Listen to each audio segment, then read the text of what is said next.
wordt ook iets anders. Ja. De hele bus op podium omrijden.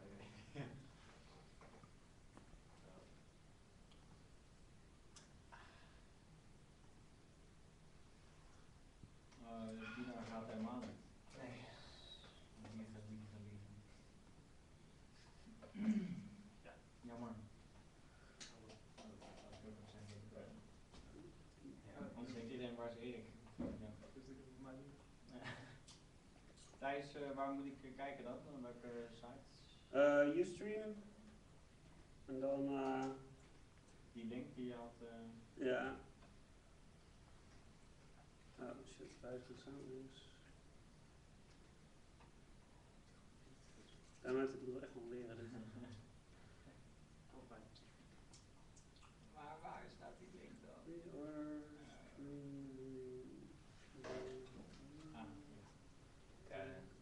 Ik heb ooit een keer in een bandje gezeten ook. En de repetities gingen ook een beetje zo. Aan tafel zitten. Aan tafel zullen we zo beginnen? Ja, we gaan straks beginnen. Heb je al gehoord dat dit... Film al wel. Oh, excuus. Nou, je hebt Mooie anekdote. Alright. Ja? Engels allemaal? Oké. Big leader Thijs Ham. Leaders. Yeah, so welcome everybody. Do you mind to close the door? We're still expecting like 2 people. Yeah, I'm talking English because we're streaming under some native Dutch speaking people. We have 1 volgers already. Oh. You ask if the Volker is Dutch. Okay, that's probably yours. Yeah. But it's also nice as a resource for later on. So today we're going to talk about a lot of financial stuff, new ways of getting big projects on track. And let's just slowly start with doing a round of introductions,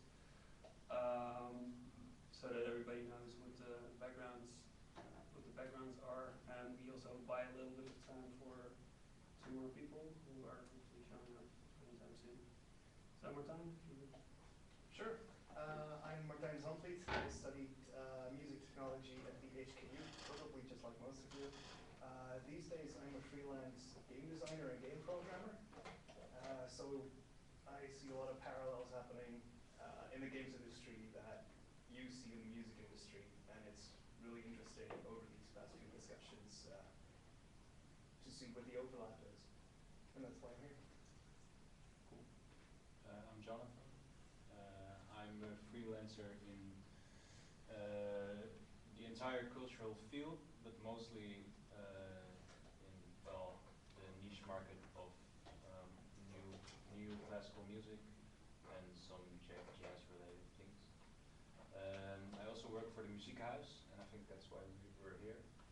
And I'll explain the financial side of the Muziekhuis and how this building is being financed later after the launch of this. Right. I'm Dave Moller. I study at the HKU and I focus on live electronics and composition using Maximum Speed, but I don't really have any experience with financial stuff in the industry. So I'm here to learn about it. Cool. I'm Erik Marnier, and I'm a 4th-year student on the HKU. I study sound design, and I'm specialized in sound design, vakantwerk, and also software design. And so I also work a lot with Maximum Speed, and I do a little bit of composition next to it, and I also play guitar in different kind of setups wherever I'm needed, that kind of stuff. So and also a member of the Void Pointers, of course. More about it later. Okay, great. Well, I'm Jan Koelen. I'm a 2nd year Master of Music student at the HKU. And I did sound design for that. Well, I'm studying composition right now. That's it. Right. Hey. Hello.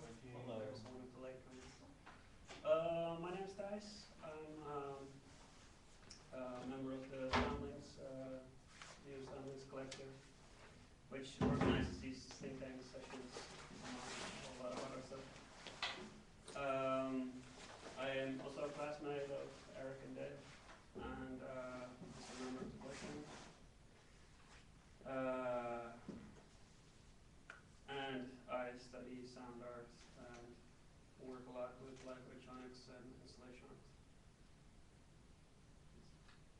I'm Laurens. Hello, Laura. No, no, no. That's your problem. Laurens van der Wee.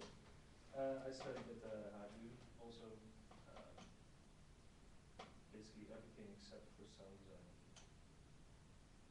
and composition for media and game. And the rest I used to work a lot with MaxMSP, also teach it. Maybe I even taught it to some of you guys. I don't remember who was in my class. Anyway, but recently I bought or just over a year ago, I bought an analog mixer, and I rebuilt it a bit to an instrument that I use for improvisation. And so I try to improvise with free improvisers, instrumentalists, which to me has a completely different feel or approach towards music than in many of the electronic things that's going on. And one of those contexts is the Gong Quartet, which is an improvisation quartet with 3 other guys. Next week we will actually play in Amsterdam, Zaalhonderd, on a Sunday afternoon. It's kind of great there. Cactus Truck's also playing, so we suck, then there's also Cactus Truck. And let me think. Oh yeah, and I just recently started a foundation with a friend of mine, Wolfen Doorn, who also studied, I was in my bachelor's also. And for us, I think we started it because we wanted to find ways to get money, basically, for the things that we do. However, it's still dead in terms of we don't have any money still. But I thought that, yeah, having that foundation and trying to build it up to create something with it, it would be a good reason to be here and to talk about these kinds of things with you. So that's it, I think. Yeah. Okay, cool. I'm Mark. Most of you know me as well. I also studied at HKU. I studied music composition and production officially, but did all kinds of other stuff as well. I'm teaching some classes there now, and mainly I do music composition, bits sound design, and I'm interested in procedural sound, but there's still a lot to learn for me in that field. So that's basically it.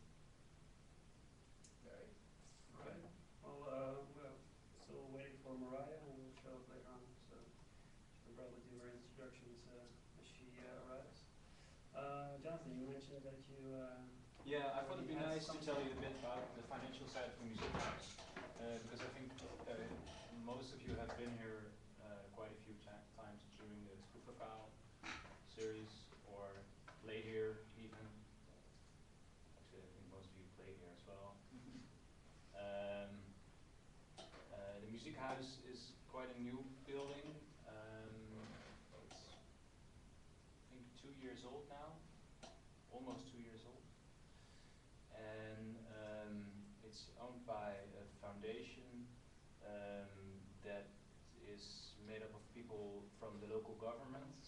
I think someone who's also working at the HKU is in that foundation.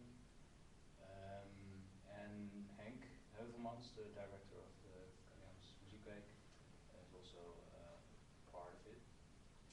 And it is meant as a tryout place for well, modern classical ensembles, and also well, not so professional ensembles that just want to make music and well, try out things. And also there's a couple of offices. We have our office over there. Rumor Festival has its office downstairs, and Barana, which is a world music ensemble, has an office downstairs. And the building is funded by the gemeente Utrecht, the local government, but not the activities. The activities we do, we pay for by money we get by renting out well, this studio or the studio downstairs or the concert hall.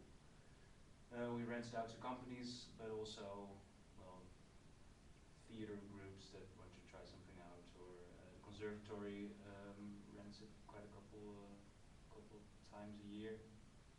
With that money, we have a little bit of money to organize activities and, well, that kind of things. That's basically in a nutshell how this place works, money-wise. And also because we have our offices here, we use the place a lot. The Gariaans Muziekweek uses the place a lot for concerts and, well, the Proof of Cow series. And not so long ago, we also started programming some jazz concerts with the money that was left from the shoe. There was a bit of money meant for well, programming concerts left, and we divided it up into 3 parts. One part went to Tivoli, one part to Vredenburg, and we got one part. And this is the short version of it. It was a really difficult process with all, well, parties and political parties involved. But we started programming some jazz concerts, so we've had, I think, 6 or 7 of those right now, and there will be a couple more. And from January on, we will have to see how we're going to arrange that and if we can make it. But the building itself will stay. I'm just seeing it a lot lately that it's getting harder and harder for people that have buildings like this. See a lot that they sort of go away from programming stuff and move towards renting it out to other parties just to stay financially afloat. Yeah. How does that affect like the artistic direction of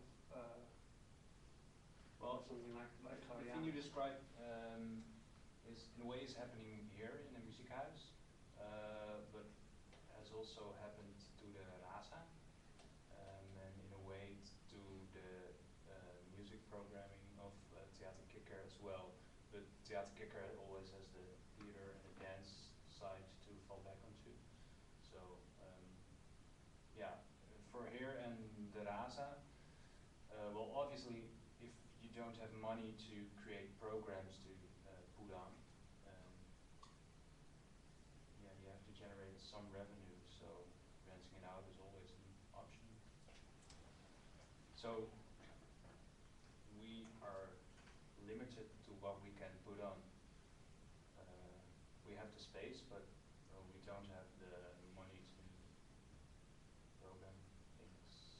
And the spaces which are rented out, Yeah. is that scheduled, or is that, can that just abruptly end? Is that a thing which is, you know it's going to last for a bit, or? Well, there are some subsidy streams that are still coming in.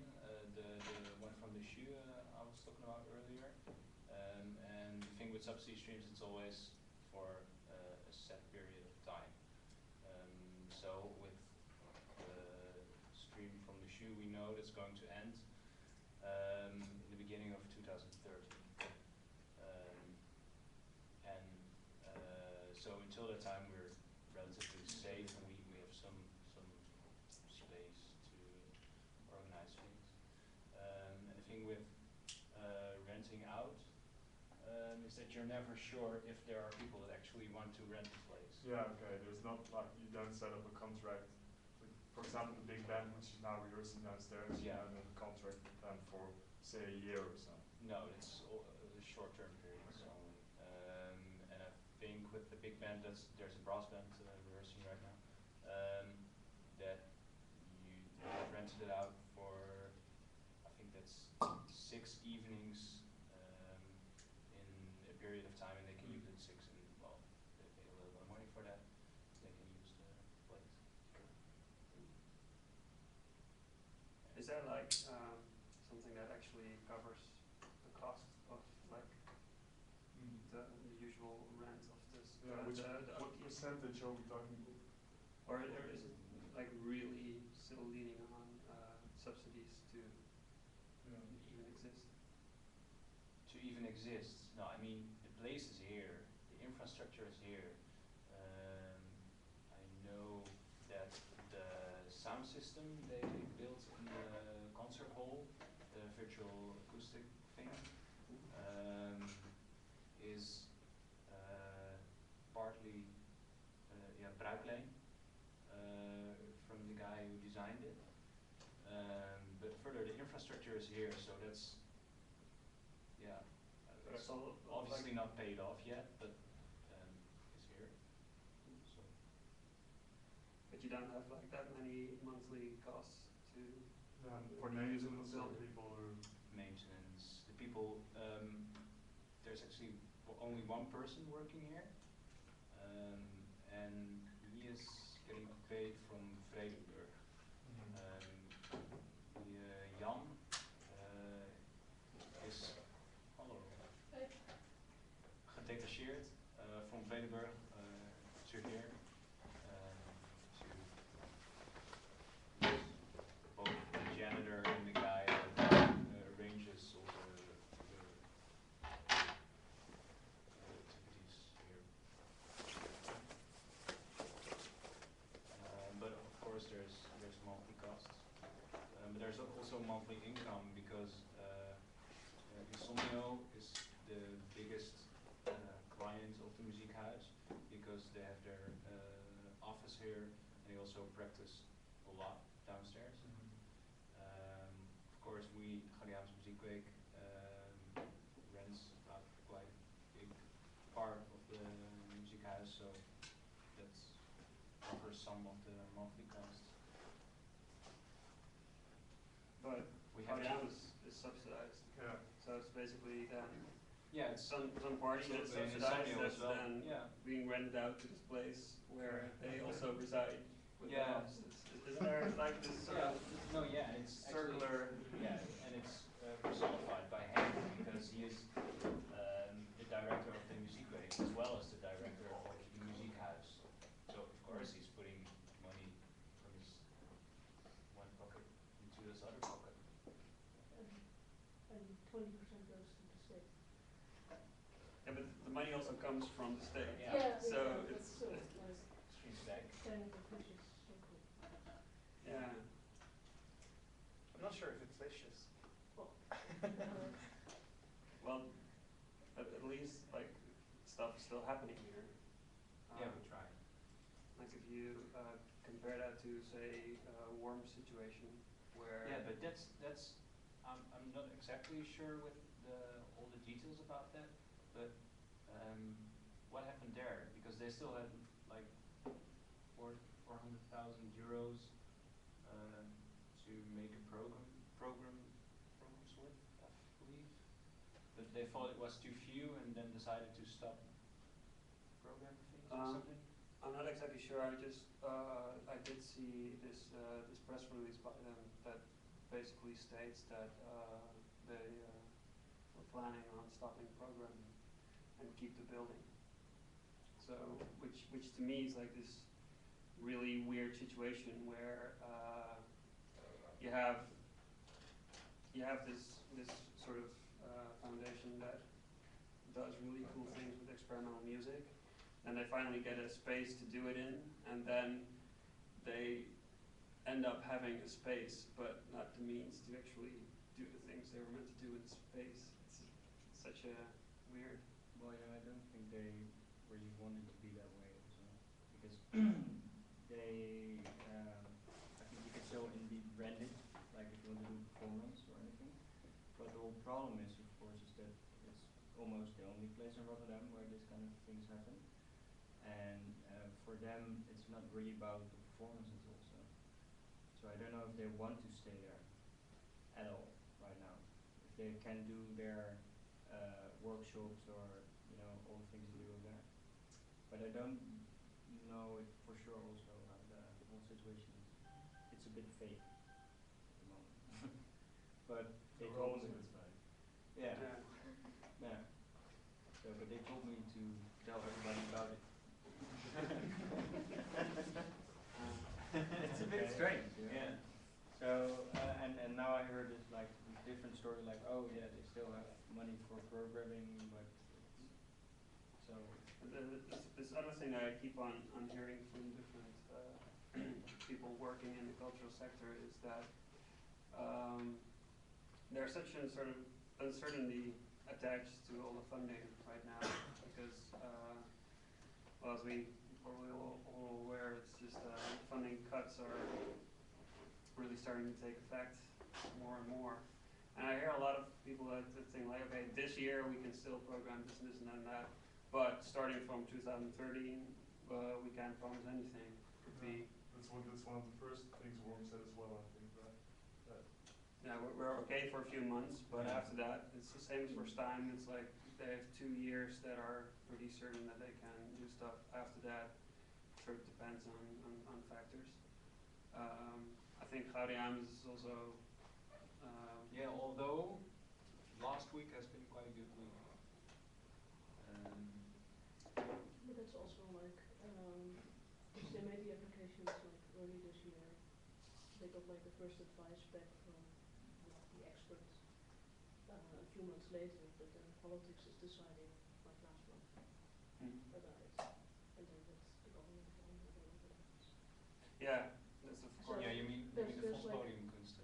Yeah, but also like the gemeente Amsterdam, they yeah, the advice was there a couple of months ago, but it's only last week that it's actually being debated and coming to that. Yes. So like until like probably next month somewhere, we get an actual reply on. Yeah, 15th of October. Yeah, so then it's only like 2.5 months until the year that funding starts. But you do get the sense that a lot of these parties are sort of, yeah, eagerly waiting for some clarity of the future, and I'm sort of wondering what kind of effects this has on like the planning for future projects. I mean, for short-term programming, you can just work with what you have, but if you really want to set out sort of artistic goal for like in 10 years we want to move into this and that direction, you need to be sort of need to have a plan on how to be able to finance that. I was sort of wondering how that works. Is it really like work by the You can ear? have a or- plan, but you're always dependent on these subsidies. In like all these examples that we're giving here. And the problem is with all these subsidy streams is that they like nice places that look great, like Royal, for example. They put a shitload of money in a fantastic new location with absolutely marvelous interior. But it's so expensive to keep it completely up and running and have like a serious programming. Yeah. And then when it turns out that it's actually very expensive to have to go, then, oh, sorry, the economy now sucks, so sorry, we don't have the money. And that's we're why I'm building, but really scared do of it for free. the muziekpaleis. Oh, that's going to be terrible. Yeah. Absolutely, yeah. I'm not familiar with the situation. Can you really briefly explain? Well, that's no way to explain briefly. Okay. But they're basically building another huge place again, and there's no real plan for what happens afterwards. No, there is a plan, but it's a black hole of money. I mean, they made a budget before the entire planning and building actually started, and now it's almost finished. And I think they exceeded the budget with almost 2 million or so. I'm really not sure, but a lot of money. The funny thing Yeah, is it that is traditional, but it's hurting other parts of cultural Utrecht. the funny thing is that they already had a plan back in the 60s to put together like Tivoli and different Yeah. pop audiences. But it's such a weird like quirk that somehow they think that Yeah. if you want to have, I don't know, vibrating cultural life in a city or whatever, that you need to One place. centralize it. Yeah, but It's so weird. Well, It's worse just than so I know. nice to do performances maybe here, maybe in Shu doesn't exist anymore. Maybe it's at the Kicker. Oh, they don't do music anymore. Maybe, you know, I mean, Not even a Spiegelzaal Tivoli, for example. It's a fantastic place. I don't know. If we could put it like Kluflokaal, for example, over there. It's such a That cool would be place to do that. Which is kind of interesting also because But are they closing? Is Tivoli Uitrecht closing then? With Yeah. Well, they Yeah, will that's if the plan. Musikpaleis is ready, because they will integrate. I don't know. Is the Helling also closing? Or No, no, The one- Helling is the Helling separate, will- yeah, yeah. separate Yeah. thing. But, well, the situation you got then is that the Helling and the Echo will become, well, more rivals because their capacity is Yeah. quite similar. Their artistic, yeah, well, it's, Well, the Helling is double. I think. Echo's yeah, maybe I 300. think, yeah, is it double? For concerts, Echo is 300. Okay, It's really well, not a well, lot. but still, when the next step is the big hall of Musikpaleis, or even the smaller ones, The stupid thing is, they have 7 holes or something like that. yeah, there's 5 Or and like really yeah. a lot, and the smallest is 300. make one of 40. I mean, come Yeah. on, Yeah. it's ridiculous. Yeah, I I think can it's quite imagine. interesting that for instance for Soundlings we are like this really new collective and we are one of the really important things for us is also is not to have location, to be independent of a space, to be able to move between spaces. So for instance, right now we're here at the Muziekhuis for this think tank session. Last time we were at Stein, been at the Groene Gemeenschap, we've been I think that's quite funny because 2 weeks ago I read that the radiophonic workshop from the BBC was started up again with Matthew Herbert as the artistic director. And this time, I mean, it used to be a physical space where they had, you know, stuff and tape recorders, stuff like that. And now it's all more online based and just also more like a collective. But it was still a bit vague. I mean, it becomes more concrete, or it's easier to grasp when there is an actual physical space. yeah. Yeah, and well, I think it's a good thing, but we always need physical spaces to put things on. Yeah, exactly. But No, but not if it's a place like this where No. like the city pays for it, so it's there, Yeah. and then you as a collective could on some evenings here, Yeah. But they have to like rent at an this place. affordable rate. Well, then it's Yeah. interesting. Maybe they shouldn't. Maybe the city should say, well, if it's an artistic, Yeah, so I don't instead know, of something, instead you of could just subsidizing organize the it. groups or the collectives, they subsidize a place where they can put Give you things the on. right somehow to Grant you actually the- put on something, for example, here. Yeah, but will in a situation like that, will there be some kind of artistic direction? Or Well, I mean, Same you with see it as a the- practical, like a in natura subsidy thing. You have to request, Yeah. make a request for it. You have to make a plan and explain them why you want it, why they should choose you Yeah. to put on But some. who's going Because to- otherwise who's you going get to a decide situation about that this? any, Sorry, like who is going to decide about it if you're allowed to I don't play know, it? the cultural something. some board. The On the master. other hand, we Actually, Henk will just do that. Yeah. But look at Yeah, one part, look at the other part, and yeah, you can have the space. On the other hand, we are even, I mean, the first couple of think tank sessions I put on were in basically living room type spaces. And I know, yeah, for, That's why if we you just take a run. next step and go to either like, I mean, we're still in your shopper mode here. But it is so, if you go up to like concert space type, or if you want to organize a concert, and yeah, want to do that in a sort of quality space, then you still run into that sort of rental or other ways of putting that up.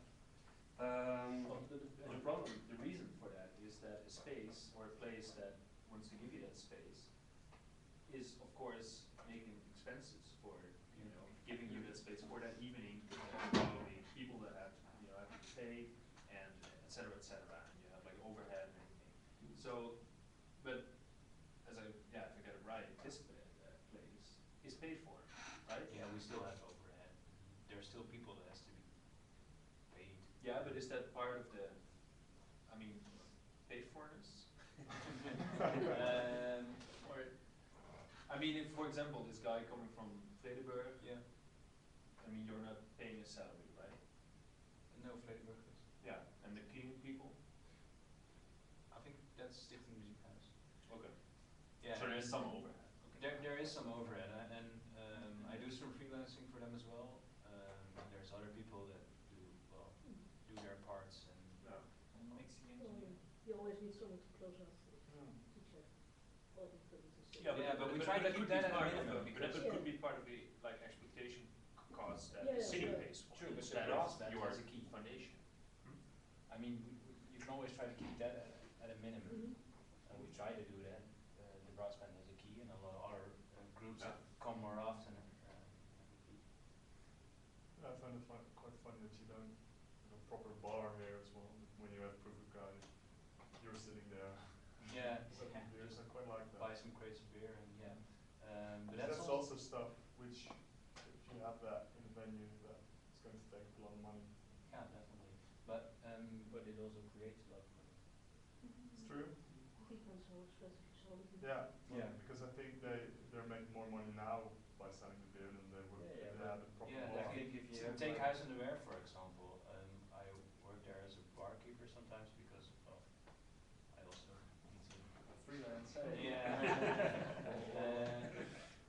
But I've been working there for almost a year now, and I think was only one day that I made enough money with the earnings from the horeca, the drinks, to pay for my own salary. Well, Yeah, so in a way, just buying crates of beer and keeping the cost as low as possible for everyone makes us. Well, it depends on the place, right? I mean, if you have a bar in like a very cozy place, people will stay longer after the performance and you will sell more drinks. So it also depends on yeah, I think what do that's, you want to. But it will never pay for your overhead. No, of course, but there are some. I mean, there are examples of places that run without subsidy, almost without subsidy. A while ago, I taught at the Badhuis Theater in Amsterdam. Okay. No, Badhuis. They're close to all of like that area, and it's a completely like independently run theater. You can rent the place. Depending on how often you fill it, like if they know you draw a lot of audience, you make a lot of sales on drinks, you get it cheaper. And they quite early on were like, well, we can't be dependent on subsidy because it's too unsure for us. So we try to run this as something that breaks even. Okay, so they book chef special on one night, and then they make enough money. No, it's to- only rented out. Well, they they also rent it out to they- someone who they- books chef special. they do get I think some money from some other funds to make own productions. But yeah, the rest I think they run it out. But they have like at least programmed every week I think so. Yeah. That works So quite people nicely. still go there, and it's Yeah. a lively place. And Yeah. Yeah, if It's you a little nice square there. And so if you take something that's like, I don't know how they are with subsidy, but if you take something like Brotown, that's also a bar, of course. Yeah, but they do their own subsidy. Yeah, of course, but I mean, you could, if you take the same principle without a subsidy, it could work if you just have a bar and let people perform at the bar, instead of having a performance place where there's also a bar. Right? Yeah, but you can wonder whether or not that gives you enough platform for more Well, you have a lot of experimental audience, or Bigger names. yeah. Like if you have the sort of people who've been performing a lot on stages, they get, hey, yeah, we have a bar here and you can play next to it. Yeah, no, so you can't have a proof of in a bar. no, that's true. It's a certain kind of Because there's also Yeah. this sort of theatrical aspect to it.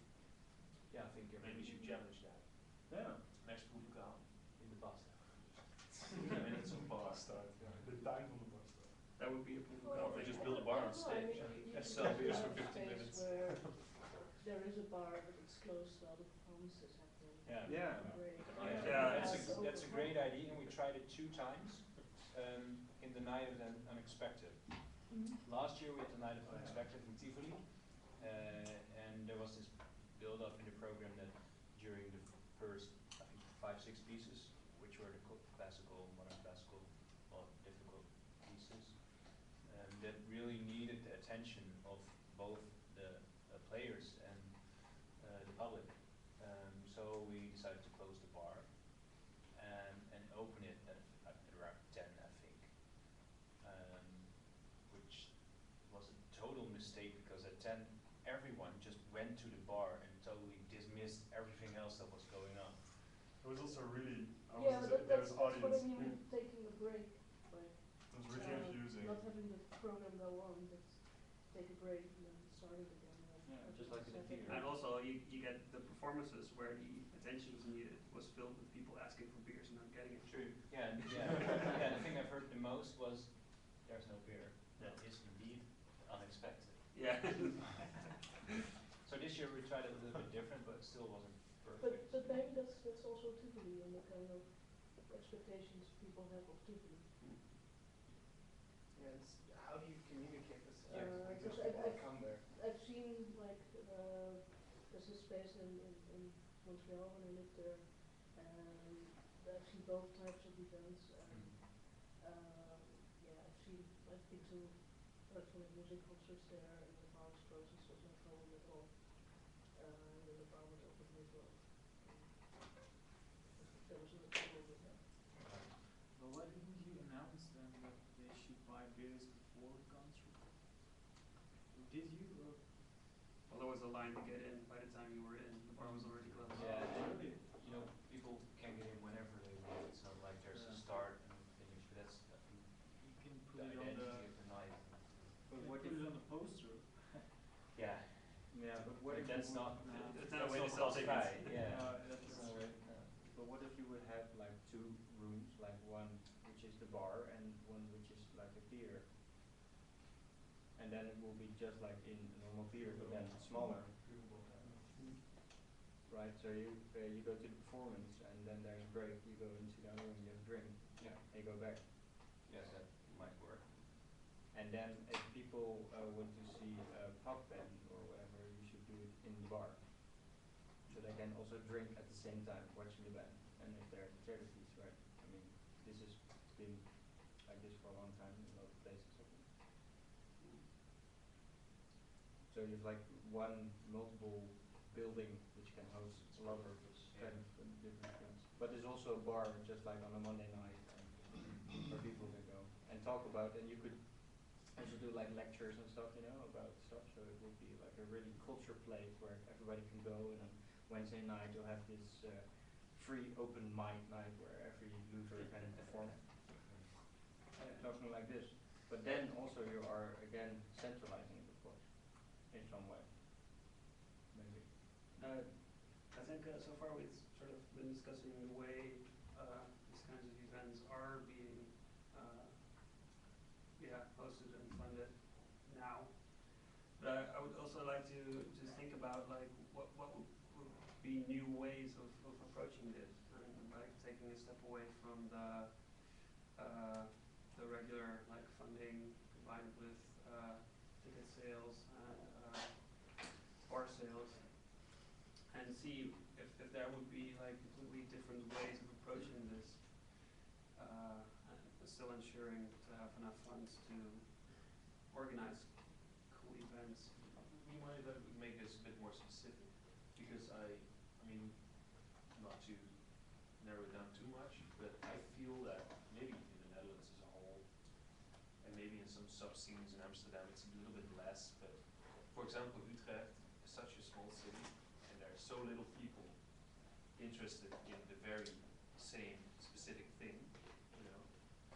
And then it's for all these people, it's so difficult to put up their things. It's nearly impossible, basically, because it's so expensive. Because it's not, I don't know, 70s anymore, where you can go to the next squad and just put up your evening or whatever. there's so many rules, and you know, you have to. Maybe we should drop those rules. You can just drop those rules, but for example, the idea that I really like about this place that it's basically paid for already, and that basically, you know, drops the. There is an infrastructure.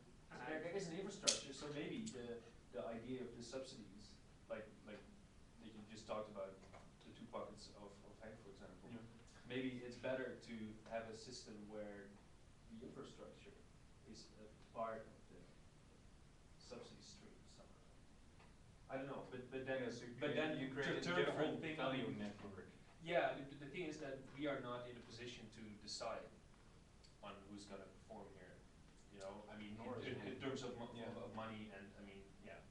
So maybe we could also discuss how we could take initiatives to make that happen a bit more, to actually go to, that's other squad next door, but then in 2012 or 13, because, I mean, yeah, it's just really hard to do that nowadays, right? Now you have to know your ways. There will be a lot of theater events that we can squat. I'd be for it. That would be really interesting, Yeah. actually.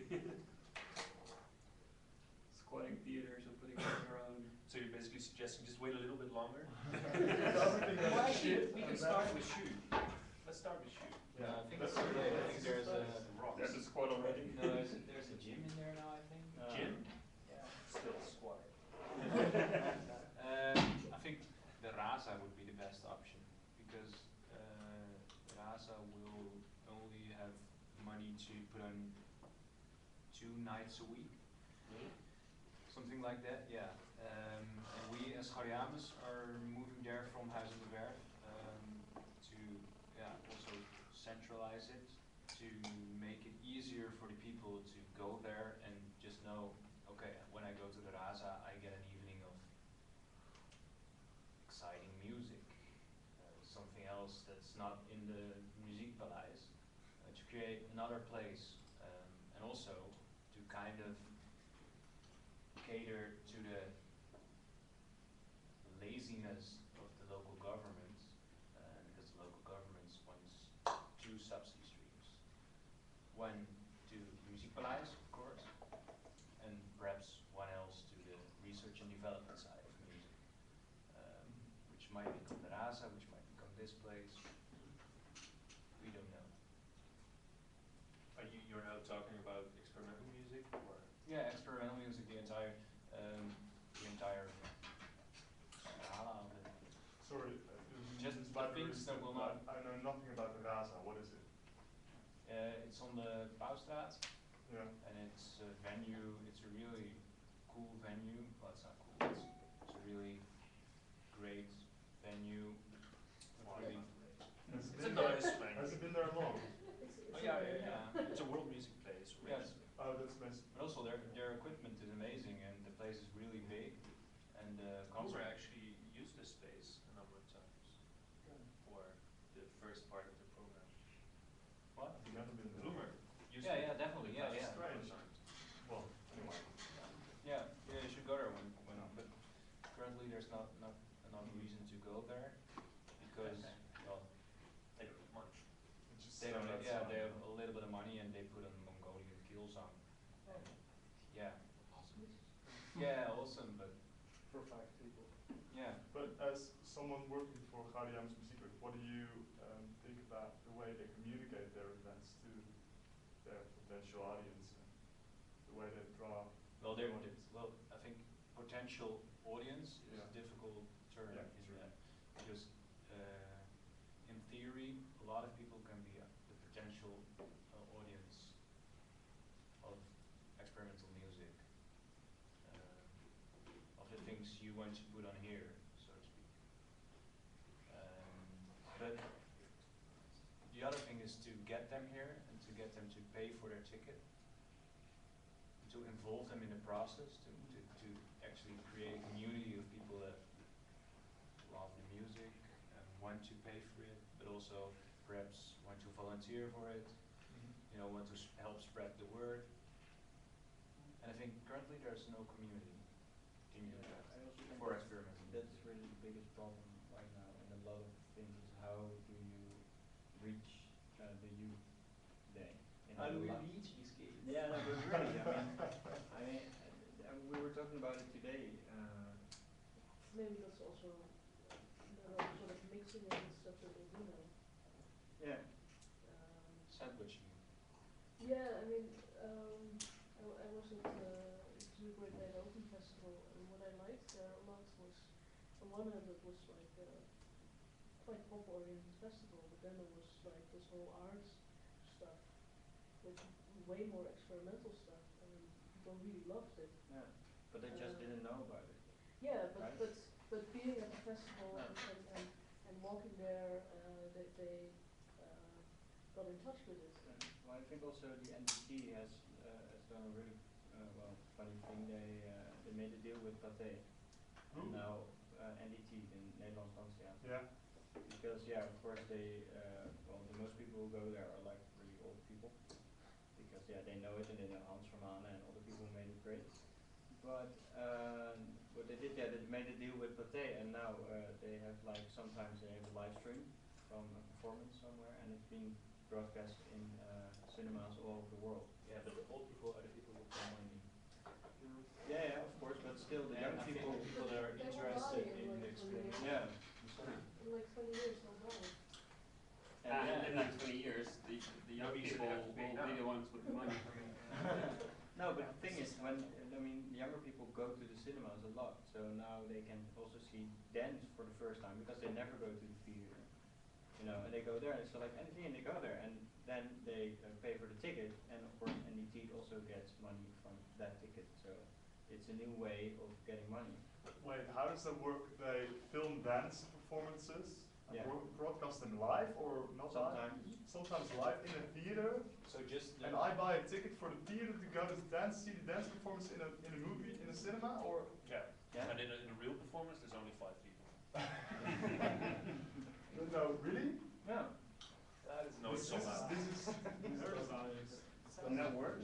It works. Was it in 3D?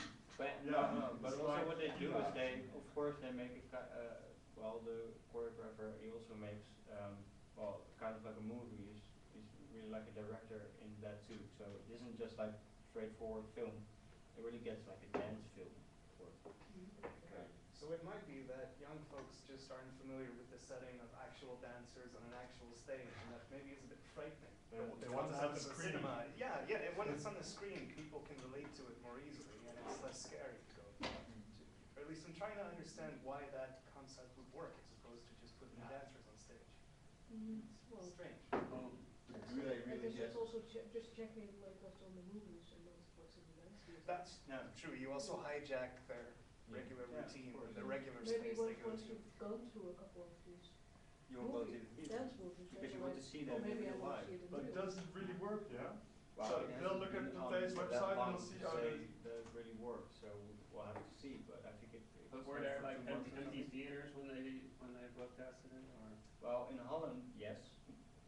I mean, not empty theaters, but they also want to reach a new audience, and of course, also they want to look for, we were talking about new ways of receiving money, and also reaching other people to see their stuff, because Well, I think reaching new people is a great way to find also new resources for money, because the bigger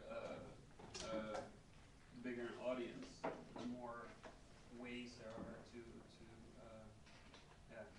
the bigger audience, Yeah. money they Well, the more possibilities you have to and I turn it mean, into. as an artist, you also want your stuff to be viewed by other people. I mean, well, sometimes you make something for yourself, but most of the time I make something to share with other people. So the more people, the better, actually, right? No, what I like about the whole thing is that it's just another way and it works somehow. That's great. Yeah. There's nothing against it. However, I like your remark that there's no community in Utrecht for this stuff. So how do you build this community? Because Which I the only way to put on something and make it successful is to have people showing up and having a debate about it or whatever that somehow And that's what happens a lot. Yeah. That's even the most problematic part. But I do feel like if there's any place in the Netherlands right now where a community is growing, it's Utrecht, like physical space. Yeah, internet, yes, of course. Yeah, but We're gonna get into that, but I mean, there's so much happening right now in Utrecht, and there's so many events. super fragmented. Yeah, but if you see like last month, there probably wasn't a day where where you didn't have the option to go to some really cool performance. Yeah, or but really let's take the cool- shoe again, for example. When the shoe was still here, the place, well, of course it wasn't always packed, but there was an active community who visited concerts, who organized things themselves, who volunteered, everything. When the physical place, the shoe house, well, disappeared, the activities kind of still went on. The UJazz started up and organized some things. We did some things here. The Vredenburg Leeuwenberg did some things. But what you noticed is that the community completely fell apart because they did not meet each other anymore. They couldn't go to the bar and have a drink with each other anymore. No, but that's of course completely natural that happens because such a community was focused around the place as much as around the activities. Yeah. So if you take away the place, of course it's going to shatter. But Yeah, I it's do an feel argument. that there's a lot of It's stuff not just happening sharing, right now. it's falling apart also, in the sense that you lose your audience, basically. Yeah. So could this be a master plan of the government? No, but I do also feel that stuff isn't only falling apart, but that there's also new stuff that's. So we heard the whole Zelstra about the piano. But some new stuff is also like growing. For instance, like Cow that's happening here. When it ended at Theater Kikker, I was kind of worried. I was like, okay. Yeah, but still. At first I was like, okay, is this still going to go on anyway? Of course I wasn't aware of what was happening behind the scenes. Then when it first came here, I was like, okay, is this going to work out? It's like kind of far off the center. And like, are people going to find this place? But Yeah, it took me a while. Yeah, me too. yeah, but Yeah, I do even for feel me. that if I go to Poepelkaal nowadays, there's still like this audience here Yeah, that I actually think- moved. Yeah, but how many people show Yeah. up? I I think think it's half. 50%, yeah, I think it's half of what used to come. Yeah, but I do feel that it will probably grow up again. I mean, it takes a while. Yeah, I really hope so too, because How many have you done sometimes. here? How many proof accounts have you done here? Oh. No, more, right? 12, only 12? I But did can- Theater Kikker announce that it was going to go here? Or Sorry? like people who go to the. No, I think there was kind of a Theater gap in Kikker. between, right? There was, Sorry. yeah, naturally there was a gap in between. That's yeah. why I missed it. Yeah, That's but why. there's always, it was, I think it was in the summer period, and there's always a summer gap. Mm. So it wasn't that big of a natural gap, it's a different place. Yeah, but But it if took they, me a long time to hear about it. yeah, did Theater Kikker put it in their newsletter? Yeah, they did. Yeah, but And also it has Even been, recently, I got Yeah. a newsletter via the Theater Kikker, the former Theater Kikker Music newsletter, and they informed me that you were actually starting up a jazz series and your music in Guardians Muziekweek was out next. yeah, it has been covered quite, but still, Good. Theater Kikker is like, well, as Yeah. right in the center of Utrecht as you could possibly want to be, and this is pretty near like a different station. I take a different train station to get here, yeah. so So it's not only that you need a you need to build physical up, space. but you need to build up an audience for a different location. It's almost a different city. Yeah, I mean, it's, I guess the same with the muziekgebouw in Amsterdam. It's not, totally not like, oh, I walk past, hey, this looks like fun. You really have to make an effort to actually go there because you know there's something that you want to see. And this is what Warm tried to do because of course they were also outside of the center, and then they got into the big building, but yeah, the building costs a lot more. And now they have problems. So it's funny. It also happens the other way around. That was what we were talking about. Yeah, but one was of course a bit different because they're also really focusing on this research development part. Yeah. I mean, you do a residency, they give the space to you for a week, then you do a performance, and then the performance sucks, and they tell you, well, it doesn't really matter because it was about the research anyway. Yeah. No. No, I mean, it's a bit ironic maybe, but Which is nice that it which is exists as well. great because you need it. You need it. I mean, You need to fail as well. well, I mean, and I don't have that art thing at home. So I mean, yeah. The No, but- reason that the performance sucked was because we were not allowed to play on stage. You know, the only thing we did. Yeah, but I do think it's good that there are these places that are designed to give artists a place where they can try out stuff and that might not work. Which I think is Which is the best thing as long as there's money. Yeah, exactly what I was going to say. Would it be possible to have a place like that that is not funded by subsidies, either local or? Yeah, Uh, like an also- investment banker, you I would- take a certain amount of risk and a certain amount of very much not risk. And Yeah. you just need to be very conscious, a 70-30 split. And I think you need to run the numbers on that to see how it works instead of just gambling, oh, Yeah, but, 5 people but might visit. would you be able to create a community like that? I mean, just, yeah, absolutely. If the building's there, yes. And if the building is a bit smaller. I And mean, recently manageable. Yeah. there was an initiative coming from some people from the squad movement in Amsterdam. So this project's called Domains. They're basically they basically just buy some house in Amsterdam just to make it available for everyone. So it's sort of like inverting this ownership thing, like buying it all together, we own it all and we can do with it what we want. And I thought that was quite an interesting concept rather than. Is it still existing? I didn't check how well it goes. It's called Domains. Sounds great. It sounds familiar also. Oh, what's interesting about it, because it sounds a bit like it's also, if it's community driven, it's kind of a cooperation situation, which actually binds the whole community to that place, Yeah. financially, Yeah. like duty-wise.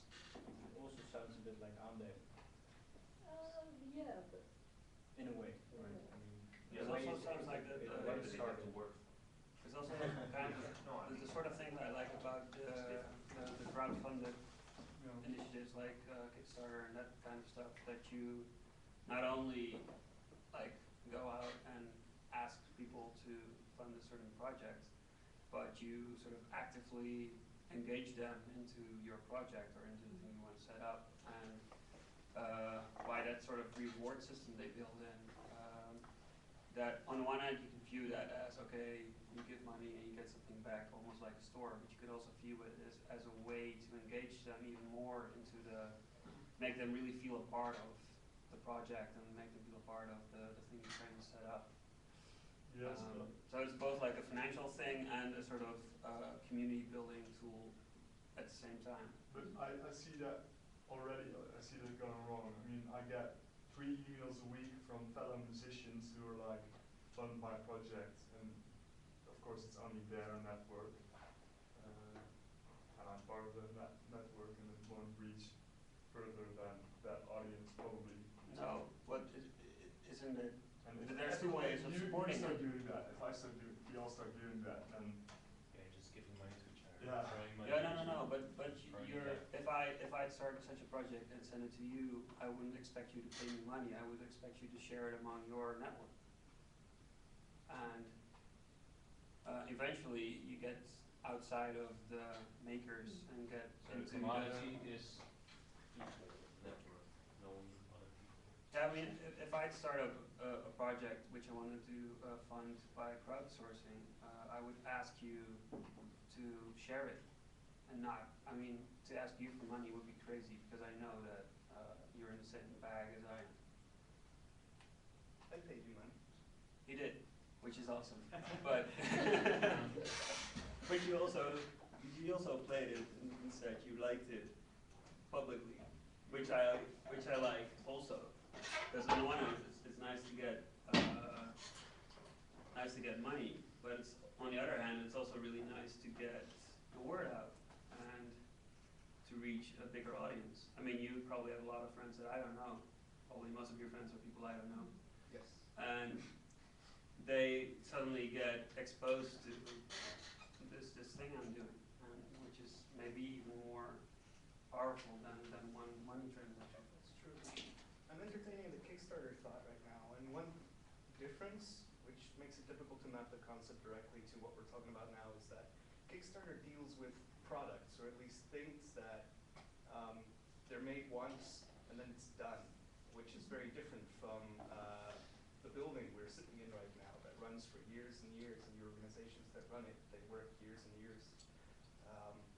Can you do a Kickstarter concept or something like Kickstarter for something that's more like a service or something that runs for multiple years? I think it has to be measurable.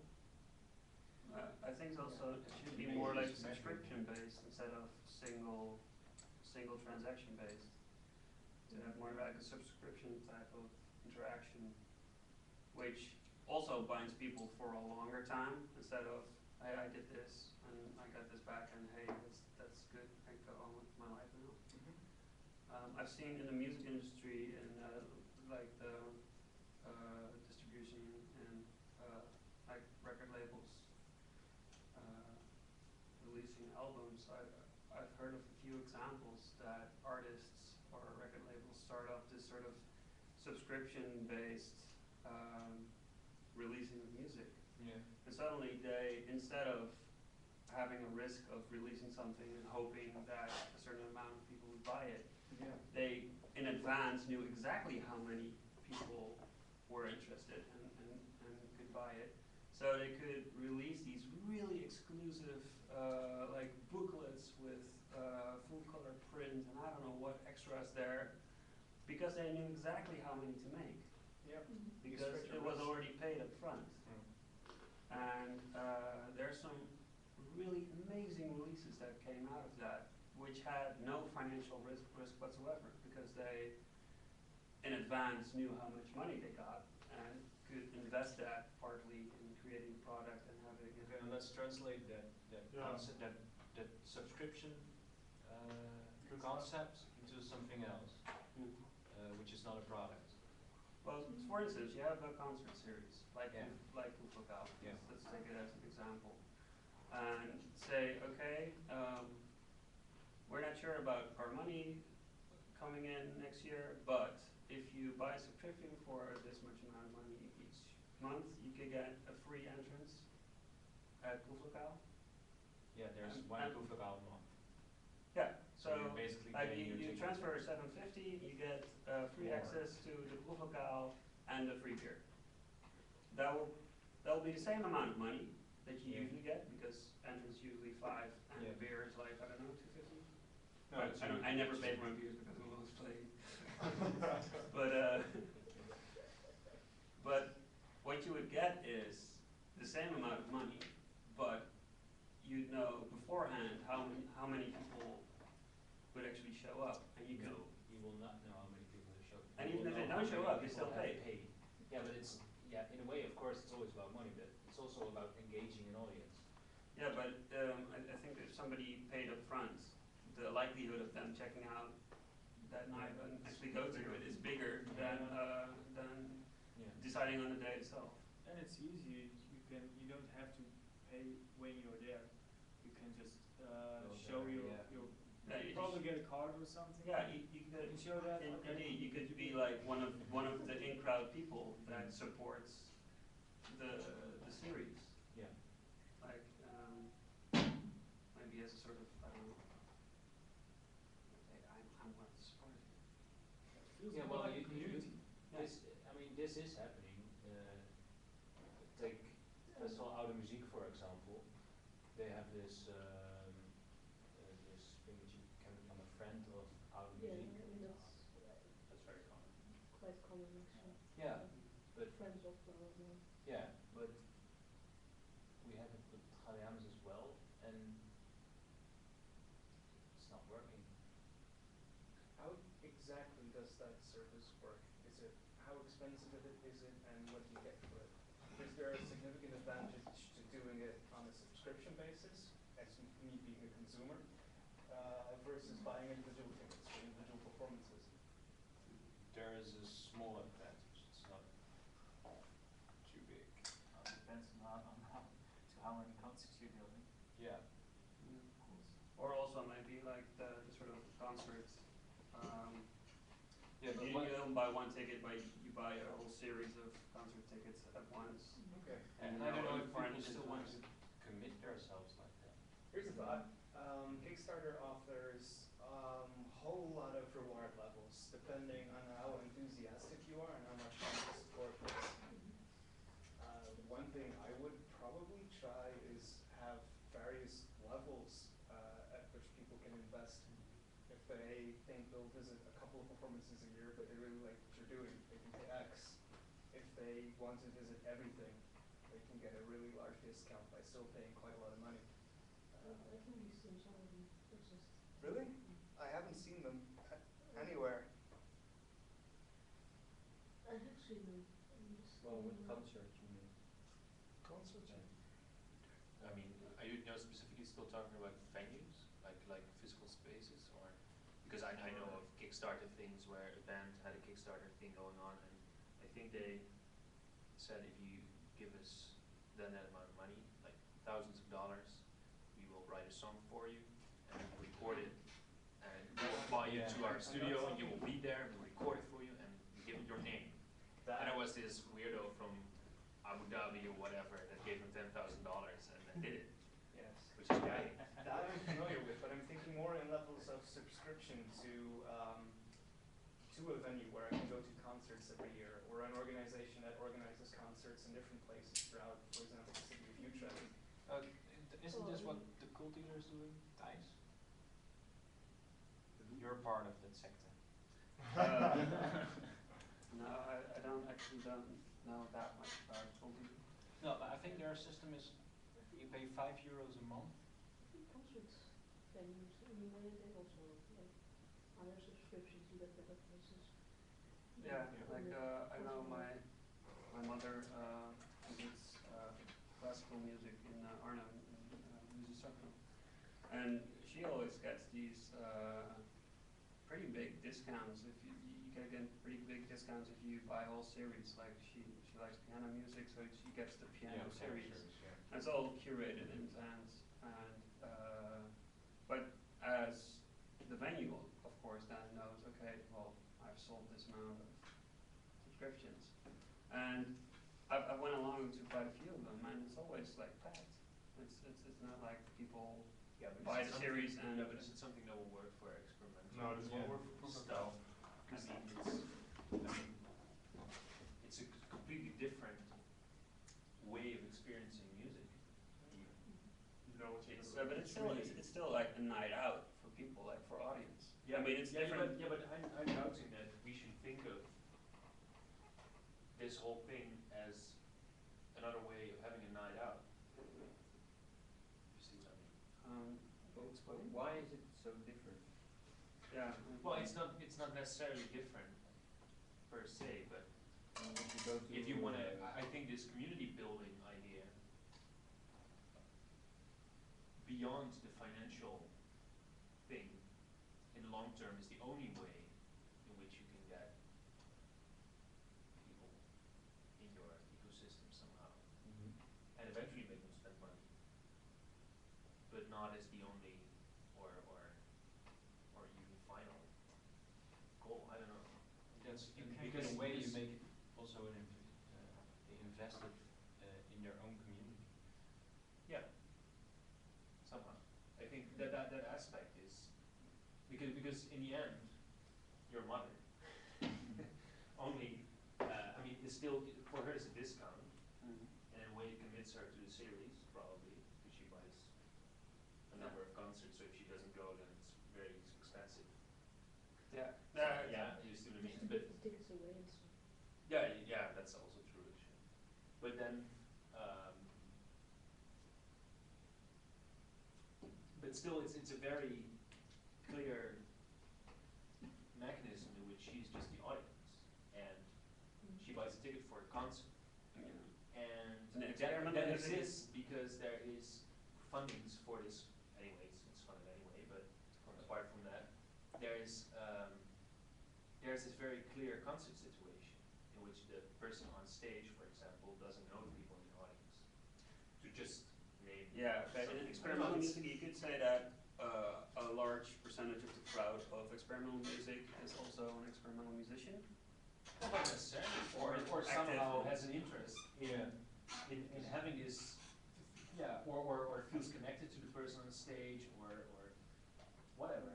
I don't know, somehow that But I it's. think this is the same if you have like a big rock band or pop band. Everybody in the audience also thinks they have a relationship with the guy on stage, although it's not. But they think they do, and that's why they're there. So that's Is that the only reason that they're there? I think it's also a very. I mean, for example, we were talking about Utrecht not having a scene for experimental music. Utrecht definitely does have a scene for pop music, for alternative rock bands, singer-songwriter stuff. There's an amazing. I mean, not physically, of course, no, but I mean, there's this huge community, and there's a lot of things happening, and a lot of those people go to these concerts. Not because they feel connected to the person on stage, but because for them, it's a social event also. Yeah. You know, to meet other people from that scene, to feel connected to that group of people, that environment. so that they also think they are, or they could be someone who should be standing on that stage. Well, or maybe they're writing for a webzine and have an office job. I mean, Yeah, but they're not necessarily artists in that sense. It's just that they are somehow in that system. And of course, money goes around there as well. But it's, I think, a minor detail compared to what's going on there. Yeah, but I think we come back to the same problem again here, and then we need to get more people into, well, knowing of the existence of what we do. Yeah. And somehow attracting to Yeah. and draw them inside this whole thing. But and then how do you do that? And I mean, it's a bit of a circle thing, that's right. But I'm doubting that the whole subscription thing for concerts, for example, will be a way to actually get these people inside that circle. Is that why I started this thing? Yeah, but isn't it also that the more experimental and sort of sound art connected stuff has by default a smaller audience because you have to be more knowledgeable and you have to be more sort of it takes more effort from an audience to actually come to the point of appreciation. I think we always underestimate the people. It's just because they don't know it and they've never been to a concert like this that they don't understand it. I don't know, my experience is usually the other way around, that I overestimate the audience and I'm deeply disappointed. Postings of Lil Wayne. Yeah, but there's, I think it's a different kind of estimation that you're talking about. Because there's, I mean, for example, the concert that I did here with my group in, what was it, April?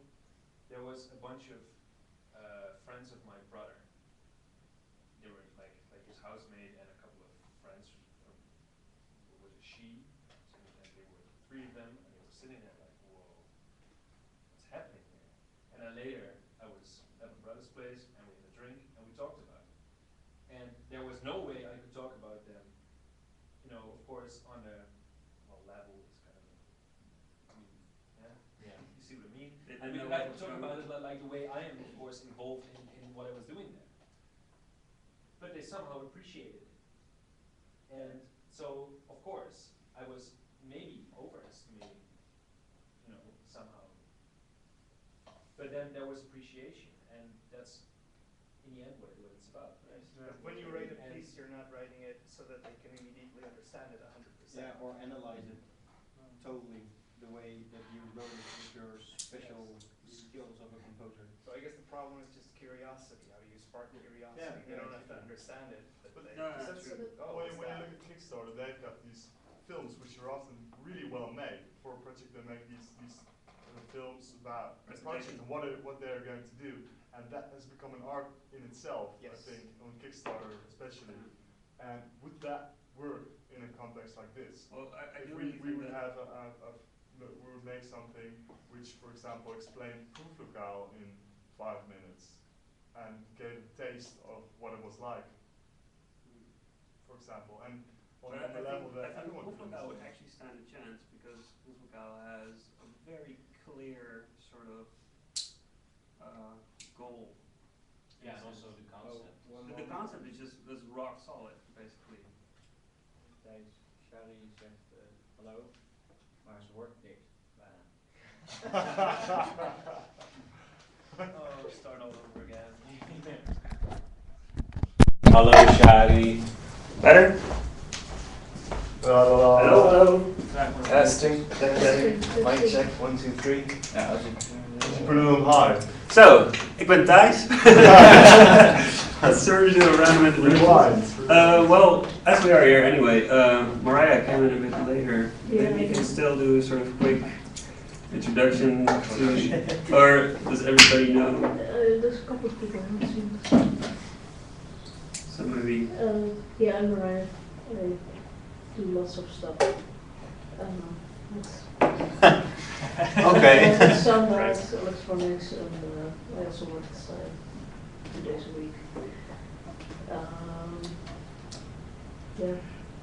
Also a colleague of work. Oh yeah. Yeah. We never see each other, but I can do it. Indeed. Yeah, that's it.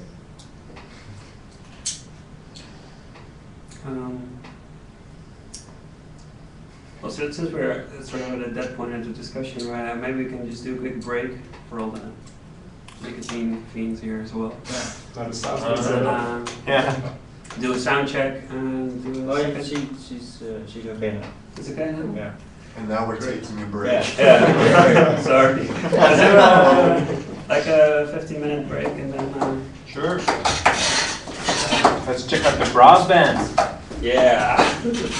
Making some moves. Zal ik met de lokale teacher achter. Dus die blijft opgestaan, maar hier nog niet. Nee. Ja, ja, ja.